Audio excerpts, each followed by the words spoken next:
Flexoptix. And just a small fact I had to bring in, it's on his bio for some reason, he loves tractor driving. I don't know why, but yeah. So Tom is just going to do a quick chat on the complexity of hyperspeed transceivers for us. Thank you very much, Albert. Tractor driving, okay. Yeah, that's true, that's true. But I'm going to tell that someone else someday. I'm Thomas from Flexoptix, as Albert already mentioned, co-founding it.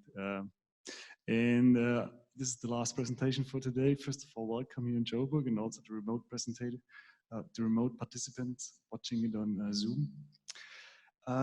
Before I start with that presentation, it's a follow-up from the last SAFNOG video. You might remember when I did the 400 gig presentation about the standards which are coming up with 400 gigabit and what we can expect there. And this presentation now is in preparation, and it will cover also the 400 gigabit, but more the innards of those transceivers and why it makes so complex to build them. First of all, I want to say thank you to my kids to lend me their gear, their equipment to make that presentation. It really helped me. But now let's start. Okay. First of all, I want to do a comparison. You see up there on the top slide or on the top edge, 10 gig transceiver, typical SFP plus, and it's open up. The housing is removed away. Below there, you see one of the latest developments of a 400 gigabit transceiver squeezed into a QSFP-DD housing. And as you can see, the components look a little bit different. And in the next couple of minutes, I will especially look at these two golden boxes there, the receiver and transmitter, and the digital signal processor, because this is pretty new stuff in those transceivers now. So let's start with the transmitter. And there is called it's called in the optical environment, we call it also the TOSA, the Transmitter Optical Sub Assembly. And how is that box basically built? You have to imagine this box has a size of a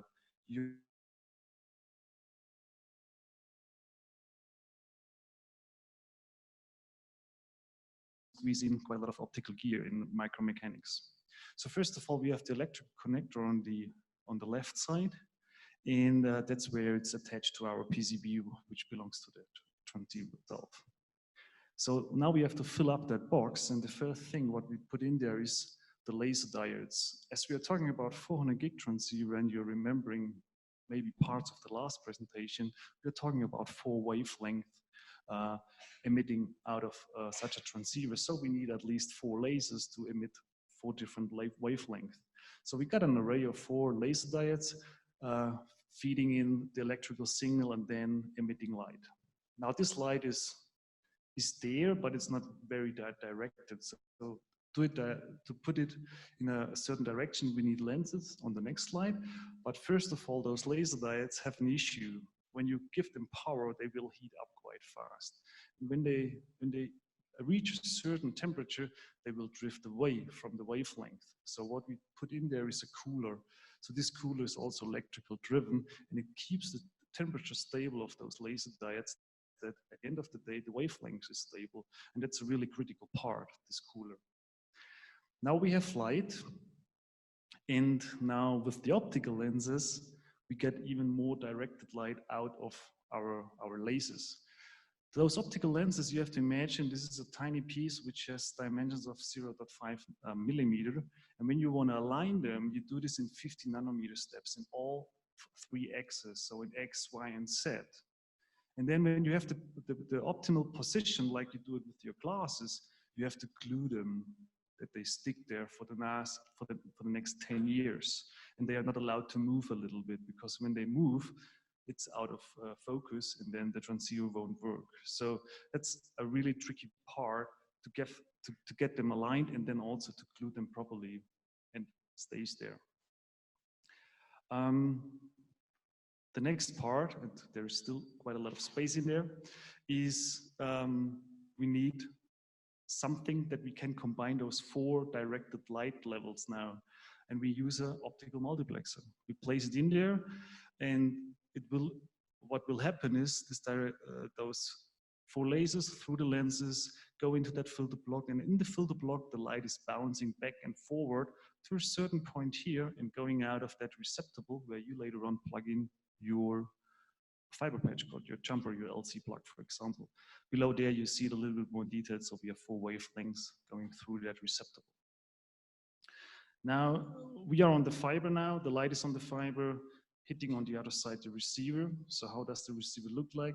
It's pretty much the other way around. So the light is coming into a dark gray box. The receiver is also called ROSA, Receiver Optical Sub Assembly. And when it's in the gray box, we need a demultiplexer. The light is also rebouncing back and forwards, and then through those filter blocks, only the green color allows to go let through the green light, the blue filter only the blue light, and the red filter only the red light, and the yellow one only the yellow light. And we're gonna hit again optical lenses to bring it on our diode. That's basically the receiver part who does the conversion from the optical level to the electric signal. But the signal is it's not really strong. So for the post-processing components like the DSP, they need a higher signal level. So what we add there is an amplifier to boost up the signal on an electrical level and then bring it on the electric connector. One side story here is you might have operated buses ZR up to a reach of 80 kilometers. They make use of APD receivers. And when those APD receivers are hit with too much light, they will burn. So what actually burns there is not the APD diode. What will burn is the amplifier, because he gets too much current in there, and that's the one which breaks. So the diode itself is still alive, but the amplifier is broken. So, so we have now the ROSA and the TOSA. Now, when we look at the production level for 400 gigabit transceivers in these days, there is a really, really interesting thing to see, is especially when you look at the timings. What I did here on that graph is on the X, oops, I have to describe it. Battery low. I have redundancy. Here we go. On the X-axis, we have the 3 generations, I would say, 10 gig, 100 gig, and 400 gig. On the Y-axis, it's the time in minutes. And the interesting part is, first of all, or let's start with the blue one, that's the assembly time, which is needed to assemble either a 10 gig, 100, or 400 gig, which is a quite linear growth here. Now, when it comes to testing of all those components inside in the overall transceiver unit, you will see a steeply rise of the timing here, coming from a 10 gig up to 100 gig and even more to a 400 gig transceivers. In actual figures, that means we are talking about 8 minutes for producing and testing a 10 gigabit transceiver, and for a 400 gigabit transceiver, we are talking about 110 up to 112 minutes. And the assembly part is the lowest part there. But the most complex or the most time-consuming part is the testing. And why is the testing so important, or why does it consume that much time? For sure, the goal is you want to have at the end of the day a reliable product again, which lasts for a couple of years. So a lot of costs are not the assembly, although it's complex, but it's the testing. You need the proper gear, because when you do testing, you want to test the right thing and not the wrong thing. So one example here is temperature testing, and it is not a fact that we operate that transceiver on 0 degrees centigrade and 70 degrees centigrade. During testing or production process, and then the ending testing process is, we start with 0 degrees centigrade and ramp up quite quickly to 70 degrees centigrade and want to see the behavior of the different components. So when you look at my artificial TOSA and ROSA, this diode was bended a little bit on 0 degrees centigrade. On the right side, it was bended the other way around. This could also be a drift of the wavelengths, for example. You only see that quite easily when you have the variation from 0 to 70 degrees with a fast ramp up of the time. When you do it quite quickly, the temperature rise. The goal is that after a certain amount of time, the cooler should operate properly and bring that laser back in operation, that we are fine. And if this hits a certain time and it doesn't correct it, then it's a failed part, you can't use it. So this is one example how you do testing of this overall transceiver at the end of the day. I have another example why testing is so important, and I took here an artificial horse-powered crane. This crane is quite simple. We have here the horse running on that wheel and lifting up that weight. But what can happen is when even the tiniest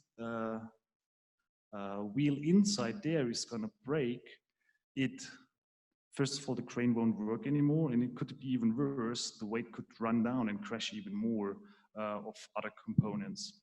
So I want to repeat that one, that the testing part is something which is time consuming there, and also at the end of the day will take a lot of costs there. Right, and the goal is to have the green light at the end of the day.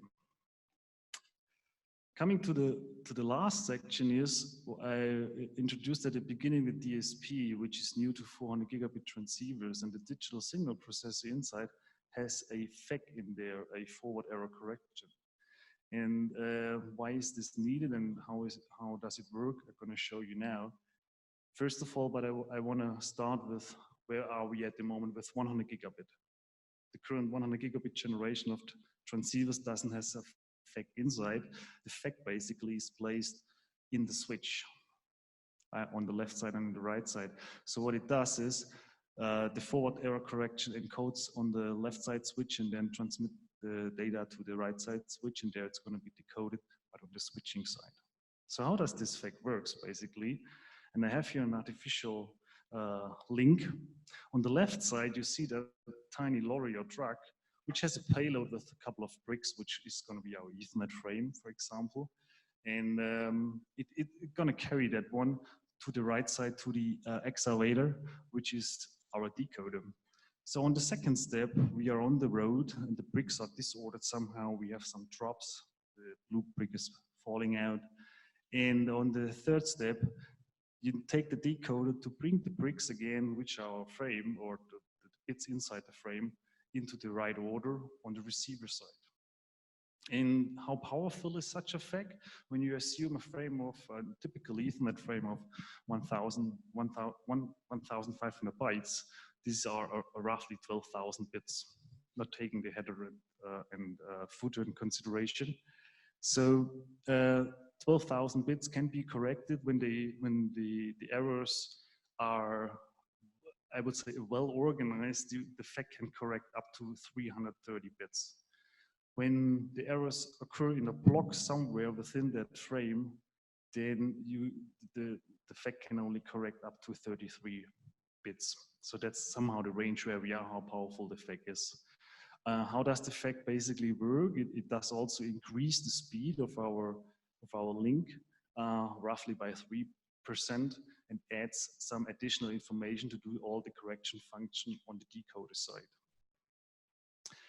Now coming to 400 gig, it looks a little bit different.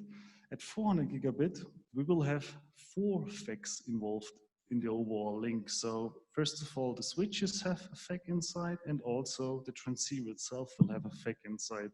And how does this work?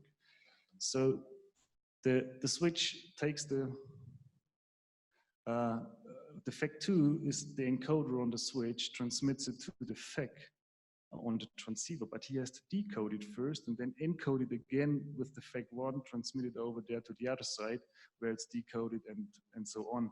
So at the end of the day, we have 2 times decoding and 2 times encoding there.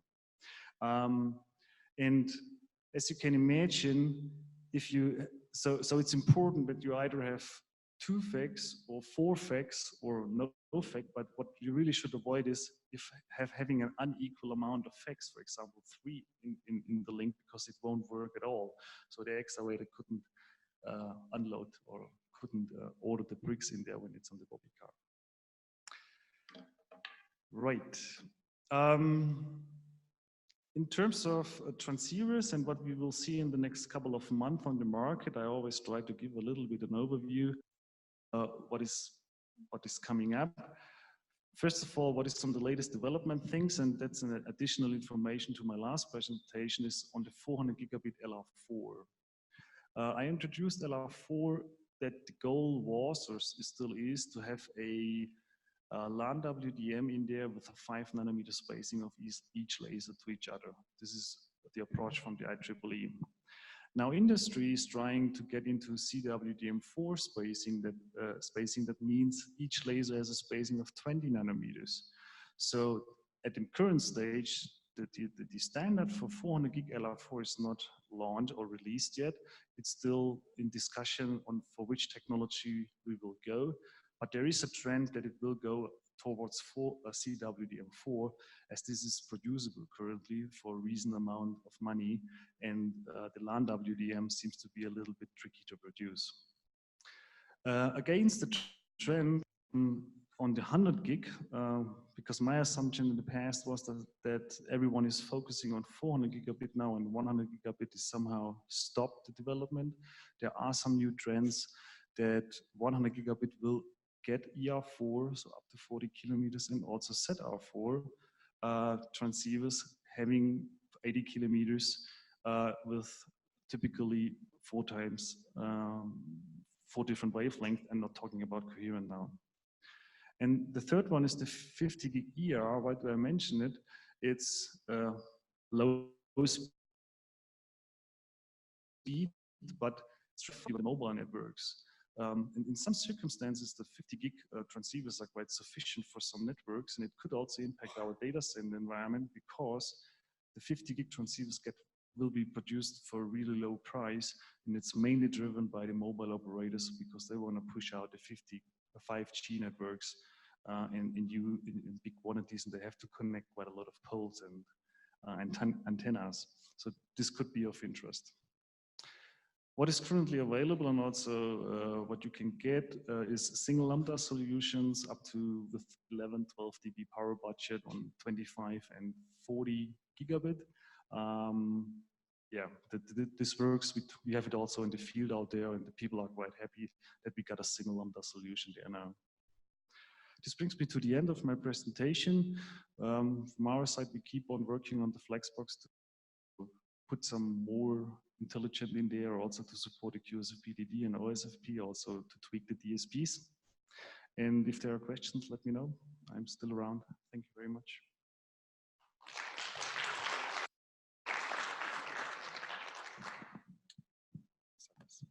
Thanks, Thomas. Great, so that concludes today, second day. Just again, as said earlier, we do have Beers for Peers right next door at the Infinity Business Park on the rooftop. Once you get there, it's the first building on the right. Just go to reception, it's top floor. That's why they call it the rooftop.